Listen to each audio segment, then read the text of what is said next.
Bonjour tout le monde, comment allez-vous? J'espère que vous avez la forme, j'espère que vous avez la pêche. Alors, je sais pas ce que vous en pensez, mais quand on est à la fac, je trouve qu'il y a un truc qui stresse encore plus que de savoir si on va avoir une place à la BU.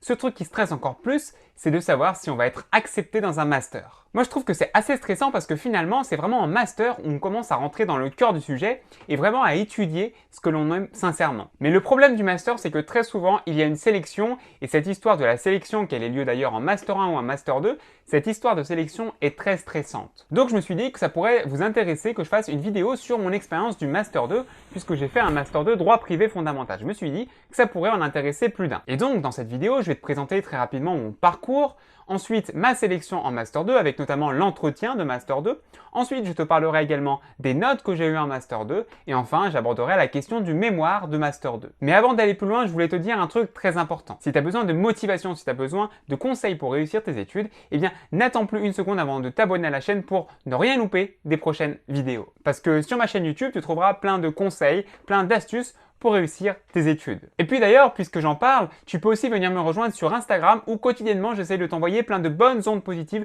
de te motiver pour que tu parviennes à tes objectifs. Voilà, maintenant attaquons le cœur du sujet, mon expérience du Master 2. Alors d'abord, première chose que je voulais faire dans cette vidéo, c'est de te parler de mon parcours, le parcours que j'ai suivi avant ce Master 2, parce que c'est important pour bien comprendre comment j'en suis arrivé là. Alors ce qu'il faut dire pour commencer par rapport à mon parcours, c'est que je suis arrivé en droit totalement par hasard. Je suis arrivé à la fac de droit totalement par hasard, ce qui a fait que forcément j'ai dû redoubler ma première année de droit. Donc si tu as bien compris les choses, j'ai donc fait ma première année de droit, ma L1 de droit en 2 années. Mais en fin de compte, je trouve que ce redoublement m'a été extrêmement utile. C'est l'une d'ailleurs des meilleures décisions que j'ai prises de ma vie, puisque ce redoublement m'a permis d'avoir des bases solides pour la suite de mon cursus. Puisqu'en effet, j'ai donc validé ma licence de droit privé à Lyon 3 avec mention, donc à plus de 13 de moyenne. Ensuite, après ma licence en droit privé, je suis allé vers un Master 1 droit notarial que j'ai validé là aussi avec plus de 13 de moyenne, c'est-à-dire avec mention. D'ailleurs, si ça t'intéresse, j'ai fait aussi une vidéo sur mon expérience du Master 1 droit notarial. Et donc, à la fin de mon Master 1, il fallait que je choisisse vers quel Master 2 j'allais m'orienter. Alors ce qu'il faut savoir, c'est qu'à la fin de mon Master 1, j'ai postulé pour 2 masters uniquement. En fait, je pense, tu vois, que j'ai toujours aimé jouer avec le feu. Alors, quels ont été mes 2 choix potentiels? En premier choix, j'ai postulé pour le Master 2 droit privé fondamental à Lyon 3. Le Master 2 droit privé fondamental, c'est un master qui est plutôt destiné recherche, théorie et enseignement. En fait, dans ce master, qu'est-ce qu'on étudie? On étudie les théories principales du droit privé, on étudie les grandes notions principales du droit privé. Et en deuxième choix, j'ai postulé pour le Master 2 droit notarial, là aussi à Lyon 3. Alors tu dois sans doute te poser une question à l'heure actuelle, c'est pourquoi ne pas avoir choisi le Master 2 droit notarial? Pourquoi est-ce que j'ai choisi le Master 2 droit privé fondamental à la place du M1 droit notarial? Mais en fait, tout simplement, c'est parce que je me suis rendu compte qu'au cours de mon Master 1, j'étais beaucoup plus attiré par la théorie, beaucoup plus attiré par la recherche et par l'enseignement. Et donc, après cette phase de sélection, j'ai donc reçu une réponse positive pour le Master 2 droit privé fondamental à Lyon 3. Par contre, j'avais été refusé pour mon deuxième choix, c'est-à-dire le Master 2 droit notarial. Alors justement, autour de ça, il y a des rumeurs selon lesquelles, en réalité,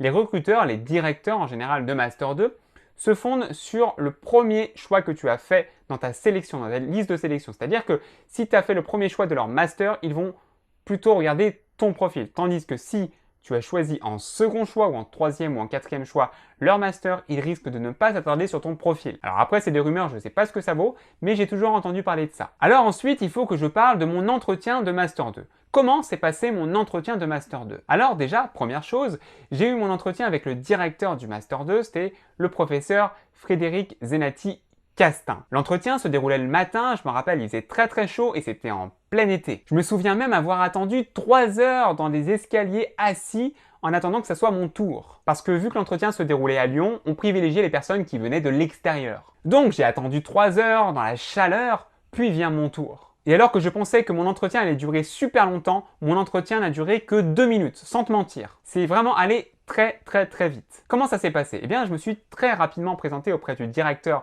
de Master 2, puis ensuite il m'a posé quelques questions très rapides, et ensuite il m'a dit que j'avais de bonnes notes, donc ça le faisait pour moi. Du coup, il m'a directement fait comprendre que c'était bon. Donc moi, j'étais forcément sur le moment très content. Et donc, comme prévu, quelques semaines plus tard, eh bien, je reçois par mail l'acceptation, la confirmation de mon acceptation dans le Master 2. J'avoue que j'étais quand même bien content, ça faisait plaisir d'être choisi dans le Master que l'on voulait en premier choix. Voilà, donc là c'était vraiment sur la phase de sélection du Master 2. Maintenant, il faut que je parle un petit peu de mon année de Master 2. Donc, via la rentrée de Master 2, j'ai dû commencer les cours en octobre-novembre, je ne me souviens plus. Et d'ailleurs, première chose qu'on peut dire, c'est qu'en Master 2, tu as beaucoup moins de cours qu'auparavant. Mais si tu veux, dans le Master 2 droit privé fondamental, eh bien, ce temps libre qui nous est laissé à côté des cours, ce temps libre nous servait en réalité à préparer des exposés, ce qu'ils appelaient eux des séminaires, des exposés oraux. En fait, dans certaines matières, on devait présenter des exposés oraux sur des notions fondamentales du droit civil. Par exemple, je me souviens, en droit des contrats, c'était avec le professeur Porchy-Simon, c'est notamment celle qui a l'hypercourtallose, je ne sais pas pour ceux qui connaissent, peut-être éventuellement ceux qui passent par là, c'est l'hypercourtallose de droit des obligations. Et donc, par exemple, en droit des contrats, avec cette professeure, je me souviens être passé sur la formation du contrat et la réforme du droit des obligations de 2016. Bref, voilà, on était deux et on devait faire un exposé oral sur cette question-là. En droit des biens, là aussi, on avait des exposés à faire chaque semaine. Je me souviens, il y avait des thèmes sur la propriété, liberté fondamentale, par exemple. C'était vraiment très intéressant, mais c'était chaque semaine. Ensuite, s'agissant des autres cours, eh bien, on avait aussi des cours beaucoup plus classiques, alors pas en amphi, mais dans des petites salles de classe. Alors, c'est vrai que quand on était en Master 2, on n'était que 15 étudiants. Et puis ensuite, en général, au deuxième semestre, eh bien, on a un mémoire à rédiger. Moi, personnellement, dans le cadre de ce Master 2, j'ai fait mon mémoire sur la summa divisio, alors ce qu'on appelle la distinction suprême entre les personnes et les choses. Et sincèrement, j'ai beaucoup aimé cet exercice parce que j'ai parlé de thématiques super intéressantes du style les robots, les animaux, les cadavres, les embryons, etc. C'était vraiment super intéressant. D'ailleurs, si ça t'intéresse sur cette expérience du mémoire, j'en ai parlé assez longuement dans une ancienne vidéo. Maintenant, ce que je te propose de faire, c'est qu'on regarde ensemble quelles ont été mes notes au cours de ce Master 2. Alors si on regarde un petit peu, donc droit des personnes, j'ai eu 15, droit des biens 15, alors là c'était des exposés oraux, droit des obligations moins bien 12,5, je pense que la formation du contrat ça n'a pas trop plu. Ensuite, procédure civile 14, droit international privé parce qu'on avait aussi du droit international privé, mais là aussi il fallait encore faire des exposés oraux, alors je vous explique pas, des exposés sur le droit international privé, c'était pas évident, croyez-moi. Ensuite, philosophie du droit, j'avais beaucoup aimé la philosophie du droit, c'était la première fois que j'en faisais, c'était super intéressant. Donc au premier semestre, 13,74 qui était pas mal du tout. Ensuite, les notes du deuxième semestre. Donc, sources du droit, là aussi j'avais adoré, c'était avec M. Senati Castin justement qui nous avait parlé des sources du droit indien, c'était super intéressant avec de l'hindouisme qui mêlait religion et droit, c'était vraiment passionnant. Donc 15, c'était plutôt une bonne note. Ensuite, droit comparé, là aussi, très intéressant, le droit comparé, 14. Histoire du droit privé, je me souviens, c'était un oral, j'avais aussi beaucoup aimé. Et enfin, à mon mémoire, donc j'ai eu 15,5, donc là aussi j'étais vraiment très très content, c'était une super note pour moi. Donc franchement, voilà, donc sur toute cette année, j'ai eu une moyenne de 14,02. Alors je ne sais pas sur quoi il se fondait pour calculer 14,02, sans doute avec le Master 1 compris, je pense.